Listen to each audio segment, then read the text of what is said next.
If you know anything about me, it is that I am an ADHD mother effer, okay? Like, that's why I got Jodie Brown here on the podcast with me every time we record, because I will go so off track. I will be all over the place. And honestly, I'm not mad about it. Like, I own who I am. I know who I am. I know what my patterns are. I'm very privileged to have gotten diagnosed with ADHD from a very young age. So I have such an intense awareness around it. And I'm actually very proud of the fact that I've been able to manage, understand, and use my ADHD to help me scale my businesses. And I think that a lot of high performers can relate to me and my experiences. And so I know that you, my friend, listening to this, because you're a beauty professional who actually gives a shit about your business, right? Because that's why you're tuning in here. I'm assuming that you're some sort of high performer. And I'm assuming because you're in this industry that you might have a case of ADHD or just hairdresser squirrel brain, right?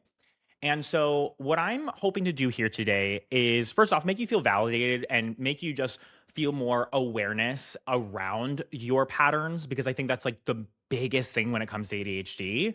But also, just make sure that you understand that there is a world in which you can maintain your high performance. You can make it so things don't fall through the cracks. You can finish the projects and the ideas that are half started. You can create a beautiful scaled business and be consistent, even with having ADHD or the crazy busy and overwhelming life that you have, or the lack of time that you have.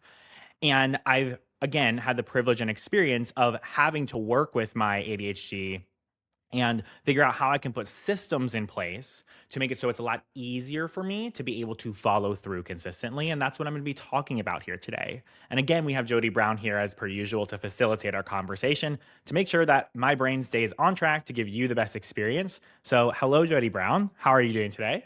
I am doing so good. I'm really excited to get into this. I think so many stylists, including myself, can relate to getting so excited and being so creative and having all these amazing big ideas to get projects off the ground, and then struggle a little bit in that maintenance phase when some of that excitement has worn off. And so I think this is going to be a really helpful conversation for the creatives who are ambitious high performers in the industry. Yeah, absolutely. I think that like one of the biggest things that really brought me so much awareness around my ADHD, which then in turn helped me with managing it within my business as a business owner, was I when I lived with my ex for like 4 to 5 years. He had like it's not to put your business out there, dude, but I don't know. He had like diagnosed OCD, like straight up, like traditional stereotypical OCD. Okay. So it's like what you think of when you think of somebody with OCD. Like, do you want the house to be like perfectly clean and everything to be in order and in its place? It's very much like what you think of when you think of OCD. And OCD and ADHD together in one household is very conflicting. It's very, very much like the complete opposite situation. And for both of us, I believe that it was actually very healthy in one way or another that we were able to become so much more aware of our own patterns and then be challenged to manage those things and to change them. And one of the biggest things I think that comes with like a situation like that, or maybe you are a parent of somebody with ADHD listening to this and you feel as if, they just don't listen or they just can't follow through with things and you just don't know how to offer empathy without making it an excuse, right? That's like what really challenges me. And I think a lot of other people with ADHD is that, like, at what point are we being aware of it and then allowing ourselves grace, but then are we allowing ourselves too much grace to where we aren't doing anything about it, right? So like, for example, if I would just come into the door of our house and I would just put my shoes wherever, because when I'm taking off my shoes at the front door, I'm not thinking about taking off my shoes at the front door. I'm thinking about going up the stairs and doing whatever my next task is. That's how my brain works. That's how my ADHD brain works. It's always onto the second and third task. It's not focusing on what's happening right now in the moment. And so I would just throw my shoes anywhere instead of putting them on the shoe rack, for example. And my ex-partner at the time would tell me how it made him feel so neglected. It made him feel like I was being ignorant towards his feelings because it like really affected him and it really made him feel like I just wasn't listening or I didn't care, right? And so it's kind of like two things can be true. I have this actual disorder that like genuinely affects every single moment of my life. Like the way I act, the way that I do anything, and the way that I think, right? It genuinely affects me, therefore it creates these symptoms, it creates these behaviors. And that is understandable. It's okay. I don't shame myself for that, right?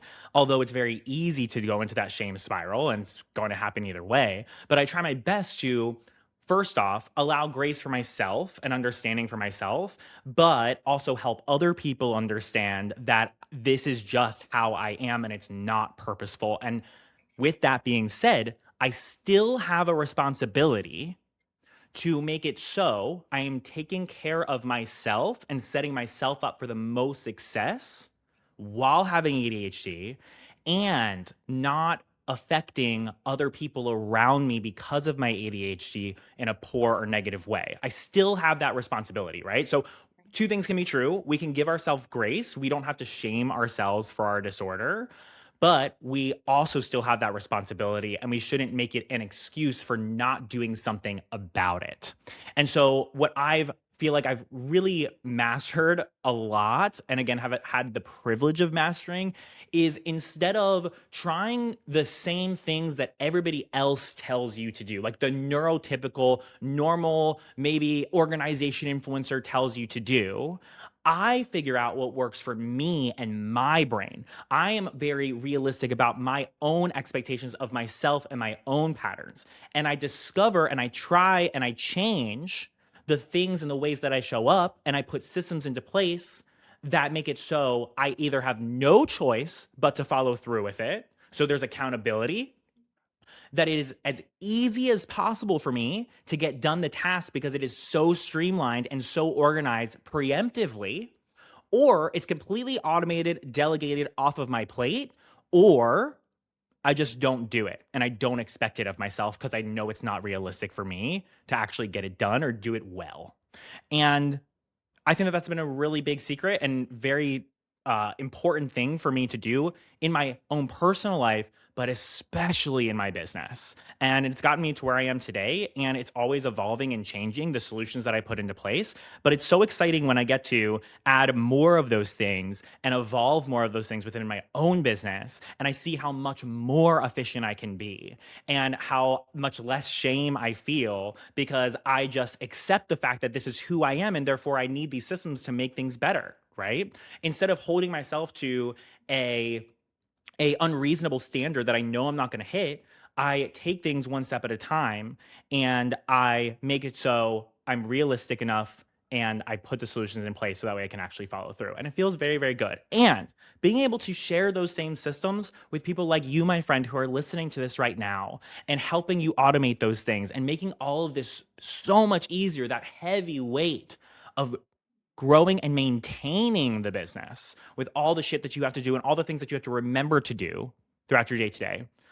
Helping y'all do that is like my biggest passion. And I've been doing it for 6 years now. And it is just so beautiful when people have those things in place so that way they can just focus on being creative and focusing on the high leverage tasks and actually following through with the big new ideas that you have. Like you won't have the capacity, the mental space to be able to do that sustainably unless the little stuff that is not easy or consistent for you to follow through with, you have to get that stuff off of your plate first, or else there's never going to be room for that big stuff. And it's such a privilege to be able to help y'all do that the same way that I have. I think one of the things that you have said that I think was so powerful is that you don't treat ADHD as a reason that you like can't do something. You treat it as a consideration when it comes to designing your approach. And so I know a big part of that.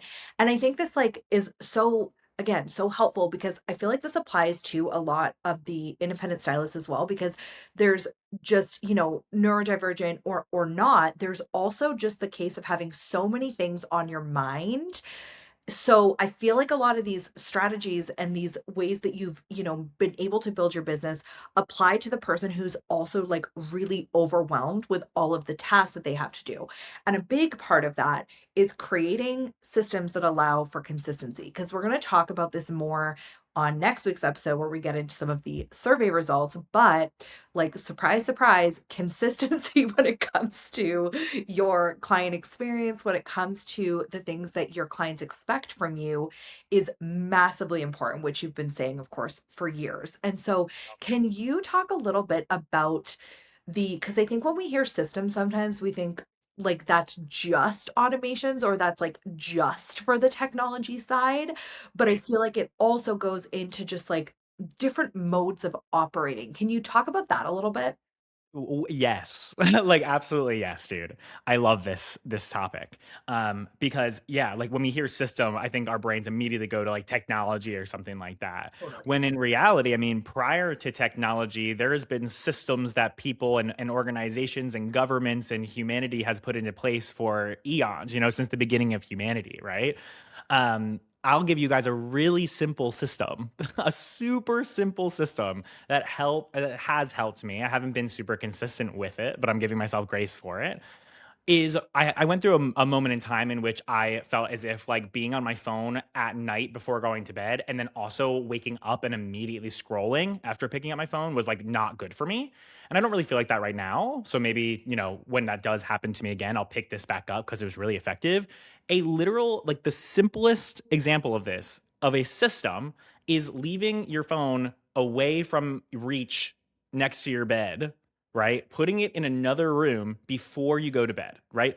That is a system, Yeah. right? That is a system that you set up for yourself to ensure follow through, consistency, to even remove something that may not be healthy for you. Another example of this, and although it has technology intertwined, the actual action or strategy itself is not really necessarily technology. It's just how you approach the business, which is like online booking only. So, like, I had a really bad habit of overbooking myself. So, if I was going to be pre-booking a client in person, or if I was going to be texting back and forth with the client, I would feel this urgency to get them in because they're a new client and I don't want to let them go and I want to take on as much business as I possibly can. So I would come in early, stay late on my days off, and I'd screw myself over. So I moved to a no pre-booking, online booking only system, right? Where that's the only way that you can get an appointment with me. So that way I am no longer able to screw myself over, right? I have no choice. Now it's the online booking. It's off of my plate. Something else is doing that for me. It's a systematized boundary, you could call it, right? So those are types of things that could be systems for you. Another thing is just straight up documentation. Okay. You talked about earlier, Jody, how like, a really big part of this is like just things are just swirling around in your brain all the fucking time. I think that's everybody in one way or another, but I mean, especially for ADHD people, especially when we are in like a spiral zone because we cannot just follow through all the way with one thought. It's this thought, then that thought, then that thought, then that thought. And it's just all these unwritten endings to things. And it just feels so crazy. I always say if it's not written down, it's not real.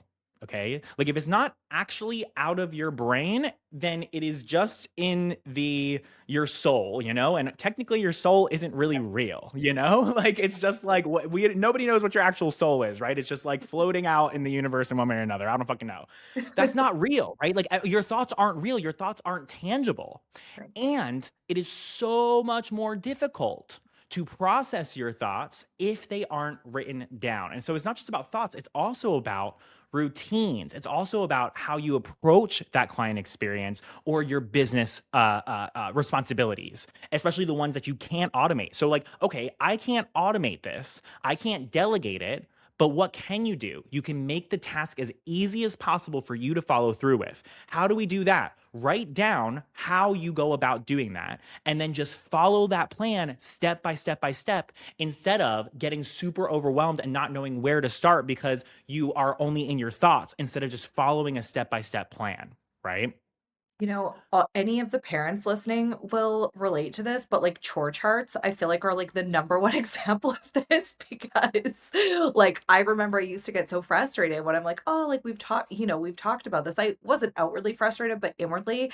And my son, when he was like 9, on his iPod on the notes app, made himself a little checky list.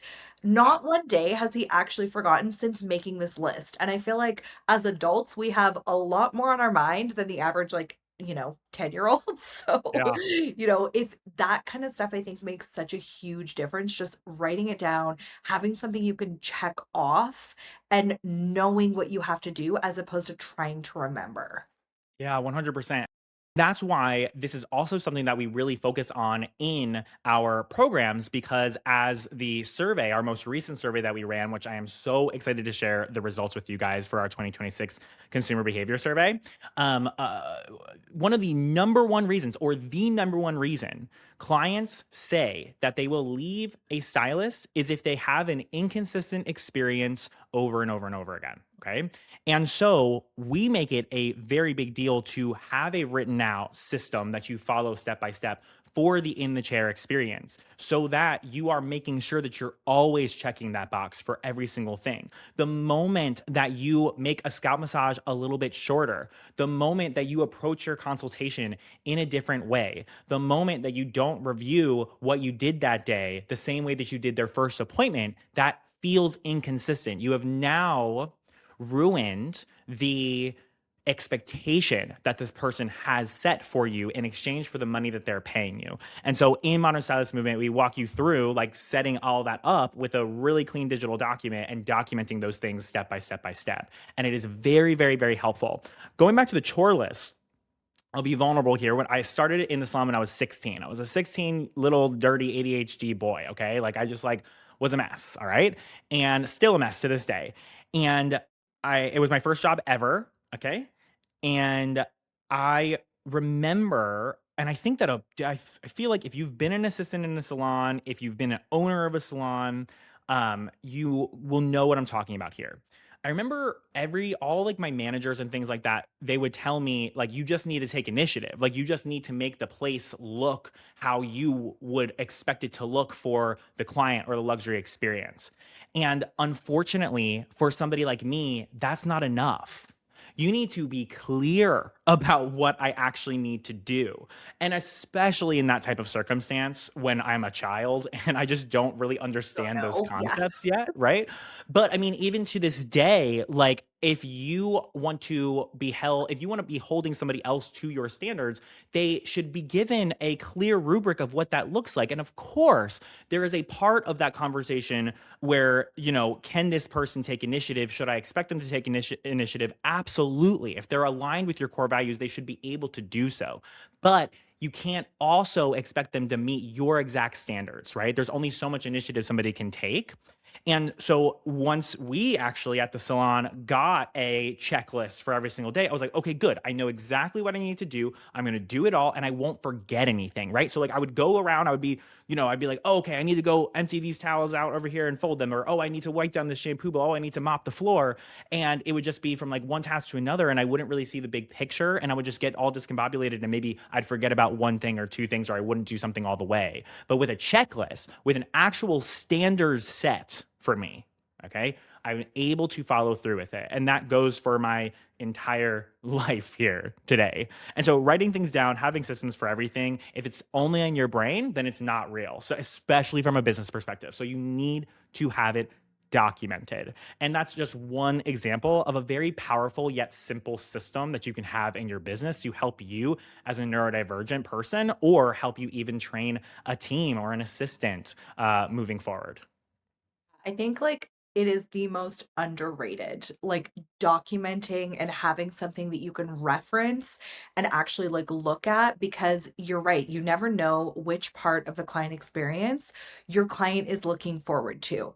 Like, it can be something so simple, like, I didn't pick up a coffee because my stylist always offers me a coffee, and then I get there and they don't. And then, like I've got no coffee that morning, or like I'm really looking forward to the scalp massage or whatever part of it. And so I do think, like you said, it's just creating that consistency, creating that system, creating something that you can follow is helpful absolutely for the neurodivergent brain, but also for the people who are just overwhelmed and, maybe just don't remember all of the Yeah, things dude. because got so much going on. Yeah, and thinking burns calories. Like it takes your brain energy to do things, right? So you only have such a finite amount of energy throughout the day. You want to be able to spend your energy on the highest leverage tasks, the highest growth tasks, the biggest creative tasks, instead of like the little stupid shit. Or you want to do those tasks well. So, for example, another thing that we make sure is a systematized, documented thing is like your marketing plan, right? Like how you are actually going to onboard or find new clients and onboard them, right? Like any marketing department in any company is always going to have some sort of plan for the year. I mean, I can't tell you how many times my mom is telling me that she has her strategic plan meeting today. She's a vice president of marketing for a bank. And I'm like, "Damn, y'all are having these fucking meetings every quarter. Like what the hell? Y'all are creating a plan all the time." And it's actually like it makes sense. I'm doing the same damn thing for me. I'm pivoting all the time and having a plan, having a system to follow. When we as ADHD creative high performers, we have a million different ideas. We have a million different things that we could be doing.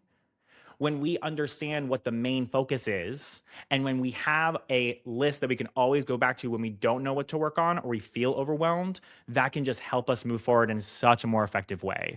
Even the small task of posting on social media, making a blog post, just having a system for how you go about doing that and having a rubric for what a good social media post actually looks like for yourself is very helpful for you actually following through with things easily and effectively. Not to mention, it's very scalable.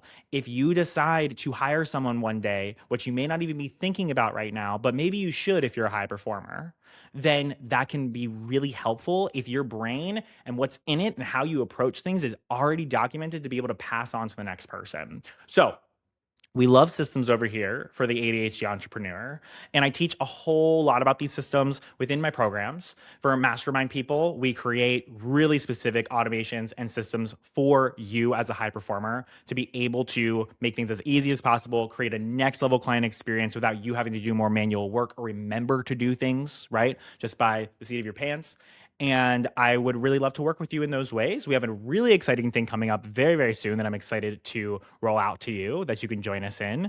And we'll talk to you more about that in the next couple episodes. But thank you so much for tuning in to this episode of the Modern Hairstylist Podcast. Shout out to all my ADHDers out there. You are capable of so much more than society and yourself believe. Okay? Like, it is so easy to look at everybody else around you, even maybe people with ADHD, okay, who are doing the things that you would like to do, who are quote unquote doing things better than you. But I promise you, you are exactly where you need to be. You are okay as you are. And there's a reason why you may not feel as if you are as ahead. And it most likely is because you are holding yourself to an unrealistic standard for yourself. You need to hold yourself to your own standard, get realistic with what you want, and then create solutions to make it so you meet yourself there. So much love to you. Have a blessed rest of your day. Peace out, Girl Scout. Bye bye.